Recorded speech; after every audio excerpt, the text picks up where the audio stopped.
পেকুয়ার ভাইয়েরা, তোমরা আজকে ইতিহাস গড়েছ। পেকুয়াবাসীর পক্ষ থেকে, জনস্রোতের পক্ষ থেকে আমাদের কাউন্সিল আছেন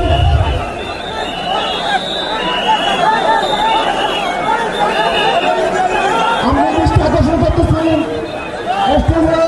আমাদের যে এলইডি রয়েছে, আপনারা এলইডি কাছাকাছি করতেছেন, আপনারা এলইডির পাশ থেকে চলে যান।